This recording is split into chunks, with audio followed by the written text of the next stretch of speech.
어서 오세요. 지금 구독은 하고 계시나요? 감사합니다. 28번째 글 시작하겠습니다. 난실은 잠시 생각했다. 나에게 신이 내린다면 나는 정말 백조가 될 거야. 나는 백조가 되어서 하늘 높이 날아야 해. 그런 생각 끝에 난실은 대답했다. 신이 나를 원한다면 받아들이겠어요. 또 이모는 한숨을 크게 내쉰 후 이런 말을 했다. 모이는 손님이 원하면 그들의 침소에 들어야 할 때도 있다. 그럴 수 있겠어?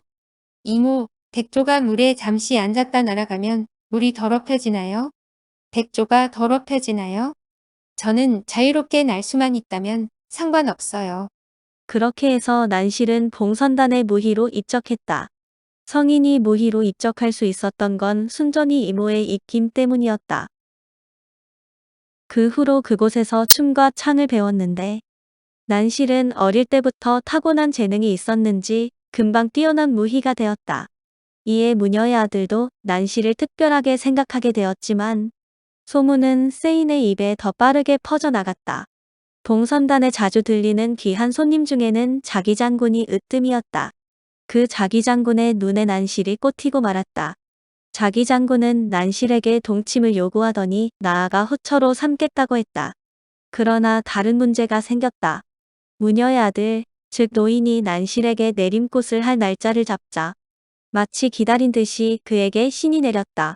노인은 서둘러 내림꽃을 했고 마침내 그동안 기다리고 기다리던 수건을 풀었다. 난실이 무녀가 된 것이다. 그 후 노인은 난실에게 신이 노하지 않도록 몸가짐을 조심하고 신당을 지킬 것을 요구했으나 자기 장군은 이를 받아들이지 않았다. 그는 전보다 더 열심히 봉선단을 드나들었고 공무를 볼 때도 난실을 대동하고 다녀야 직성이 풀렸다. 오늘도 난실은 무녀 복장을 하고 신당을 지키다가 잠시 졸고 있었는데 자기 장군이 그녀를 불러 깨웠다. 난실은 꿈을 꾸다 깜짝 놀라 깨어났다. 난실은 무녀 복장을 한 채로 급히 자기 장군을 뒤따르며 생각했다. 이상한 꿈이었다. 난실이 눈 덮인 하얀 산중에 서 있었는데 갑자기 천지가 진동하더니 산허리가 우르르 무너졌다. 난실은 놀란 가슴에 몸이 얼어붙어 꼼짝하지 못했다. 얼음 덩어리가 그녀의 발밑까지 굴러왔다. 그때 무너진 산허리에서 무엇인가 꾸물꾸물하더니 수많은 불곰이 떼를 지어 나타났다. 그중 가장 커다란 불곰이 그녀를 향해 다가왔다. 난실은 공포가 밀려와 소리를 지르려 하였으나 모기 소리도 나오질 않았다. 그런데 더 놀라운 일이 있었다. 그 불곰의 등 위에 사람이 있었다. 그 사람이 곰이 등에서 뛰어내리더니 난실에게로 뚜벅뚜벅 걸어왔다. 그 사람이 눈에 익었다. 그랬다. 그는 단도령이었다. 몇 번 눈을 비벼 확인해도 단도령이 분명했다. 옷은 형편없이 헤어져 거짓골이었으나 몸은 한층 성숙하고 건장해 보였다. 그가 그녀에게 다가와 간절한 눈빛으로 무엇인가를 말하려 할 때 그만 장군의 부름에 잠을 깨고 말았다. 난실은 자기 장군의 뒤를 따라 산자락을 걸어가며 어쩌면 꿈에서처럼 불곰이 나타날지도 모른다는 생각을 했다. 그런데 그게 현실로 나타났다. 사람들의 함성에 하얗게 눈이 덮인 사냐가 흔들리는데 그곳에 그가 있었다. 남루한 옷차림이지만 그가 틀림없었다. 이것이 진짜 현실일까? 아직도 꿈속인가? 단이 도령 옆에는 아물도령도 보였다. 꿈은 아니었다.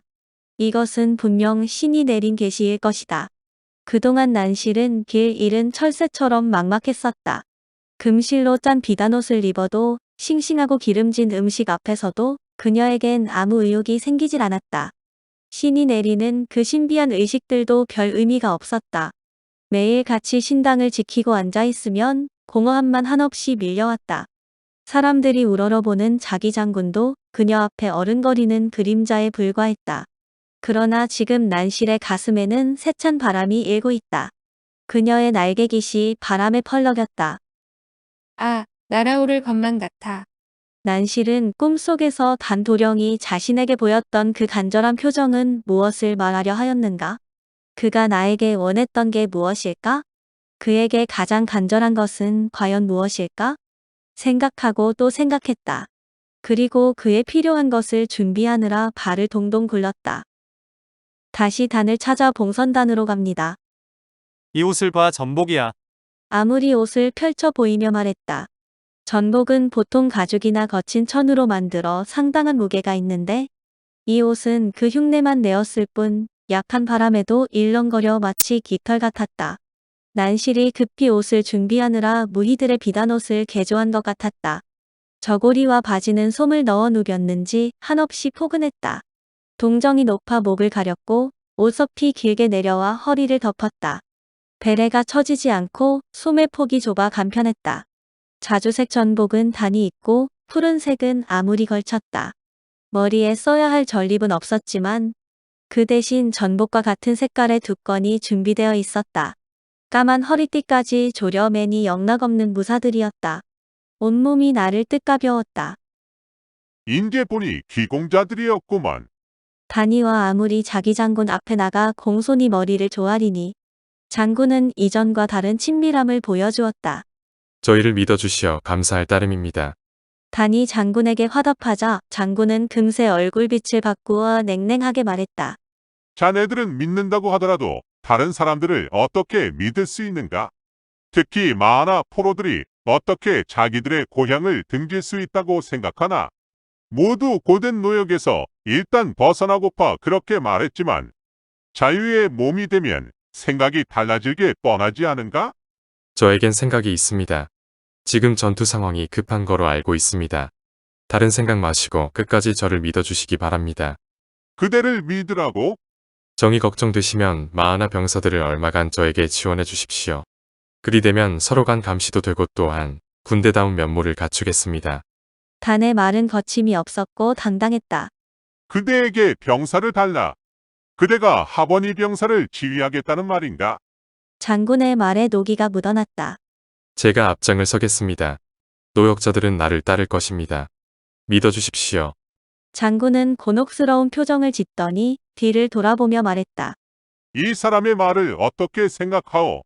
나로서는 황당하기 그지없어 판단이 서질 않으니 대사의 의견을 듣고 싶소. 장군의 뒤편에는 흰 옷을 입은 노인이 앉아 있었다. 단은 노인의 얼굴을 확인할 수 없었지만 노인은 줄곧 단을 지켜보고 있었다. 노인은 가볍게 수염을 만지며 속삭이듯 말했다. 이 사람은 하버니의 기동, 많이 큰 공을 세울 상이요. 그의 뜻대로 따르는 게 좋겠소. 제사장이 그리 말하니 나는 대사를 믿겠소.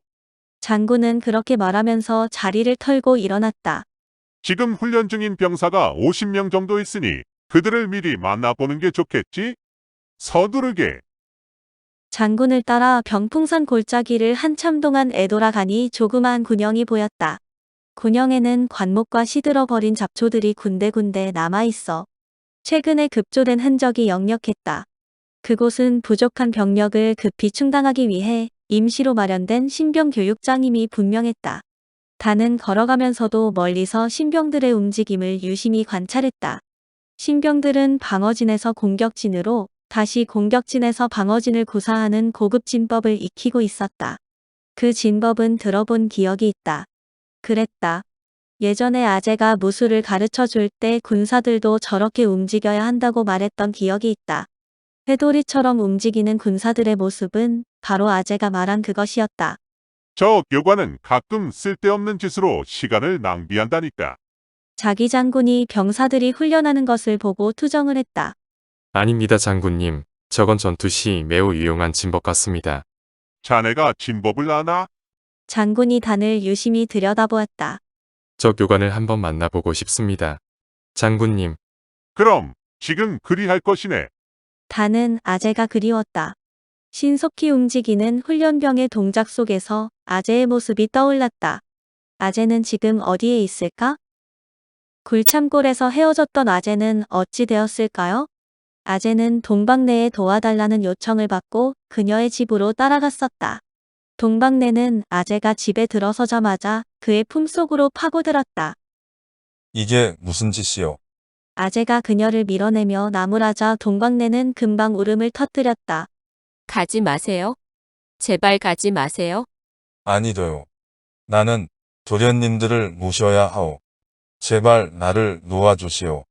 아재가 동방내를 밀어내며 그리 말하자. 그녀는 그의 눈을 똑바로 바라보며 언성을 높였다. 그게 무슨 말입니까? 도련님들은 그들의 인생이 따로 있고 낭구님은 낭구님의 인생이 따로 있는 것 아닙니까? 왜 낭구님은 그들에게 매어 희생해야 하는 겁니까? 순간 아재는 머릿속이 복잡해졌다. 세상은 어차피 엉망진창으로 흘러가고 있다. 나도 다른 방법으로 얼마든지 살아갈 수 있을 것이다. 그런 생각들이 뇌리를 스쳐 지나갔다. 제발 저를 내치지는 말아주세요. 그녀는 가슴을 계속 파고들며 말했다. 순간 아재는 어찌할 바를 몰랐다. 파고 들어오는 그녀의 어깨를 가만히 감싸 안았다.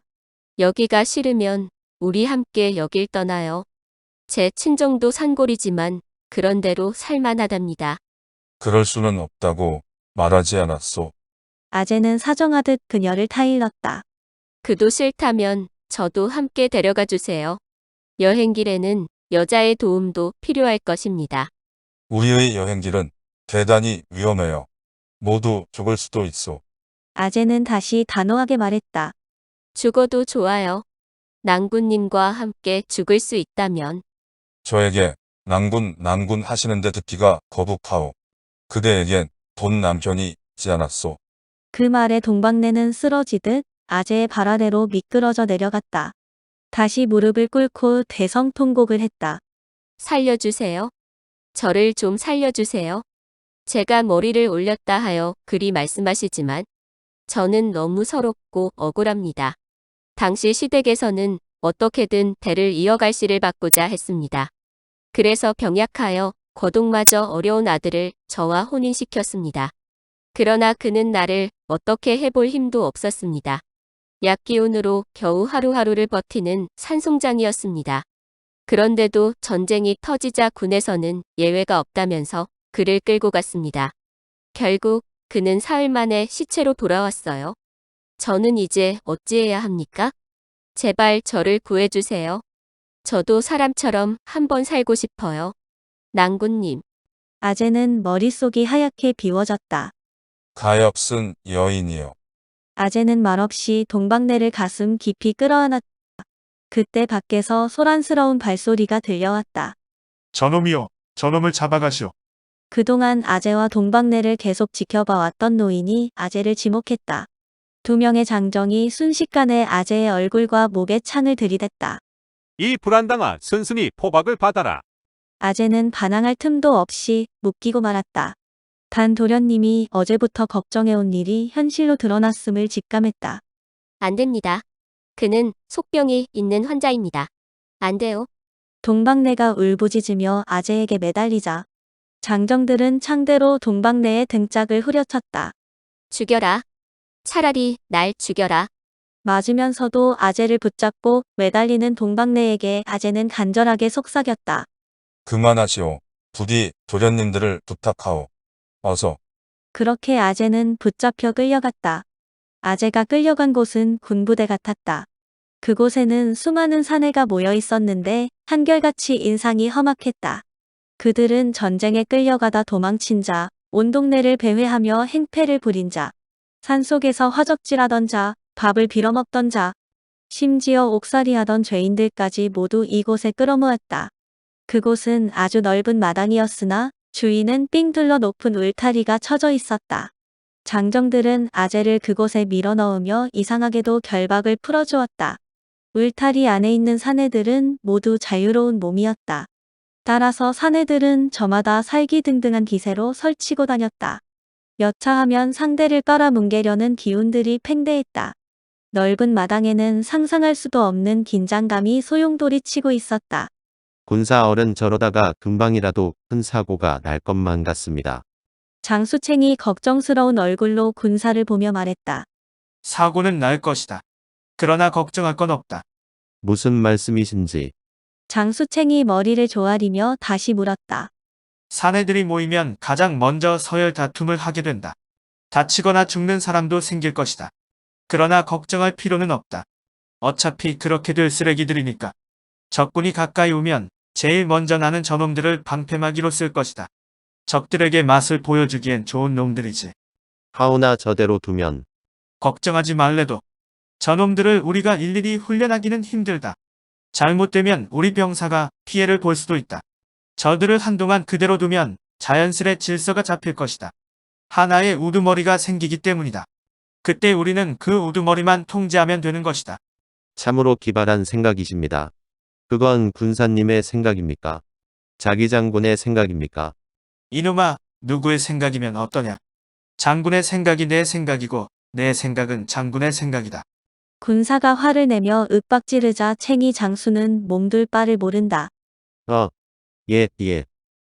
호랑이든 사자든 그 우두머리는 높은 곳에서 아래를 굽어보기를 좋아한다. 마당의 양지 바른 곳에는 마치 교단처럼 너럭바위가 솟아 있었다. 그곳에 비렁뱅이 패들이 모여 앉아 있었다. 그 자리는 누구나 탐을 냈지만 비렁뱅이 패거리의 매서운 눈초리에 누구 하나 감히 접근하지도 못했다. 그러나 이를 보다 못한 불황자가 그들 앞으로 다가서더니 으름장을 놓았다. 비켜라. 여긴 내 자리다. 비렁뱅이 중 덩치가 큰 자가 벌떡 일어났다. 먼저 본 사람이 임자지. 이곳이 왜 네 자리냐? 이런 거지 새끼가 말귀를 물라쳐먹는구나. 얻어 터져야 알겠느냐. 불황자의 주먹이 바람처럼 비렁뱅이의 턱을 날렸다. 그러자 다른 비렁뱅이 꼬리가 모두 일어나 달려들었다. 수많은 주먹과 발길질이 불황자를 향했다. 그러나 불황자의 주먹은 매서웠다. 한 번 맞은 자는 다시 대들지 못했다. 한 차례 소동 후 비렁뱅이들은 슬며시 물러나고 말았다. 여기서 잠시 쉬어가렵니다. 29번째 글에서 다시 만나요. 감사합니다.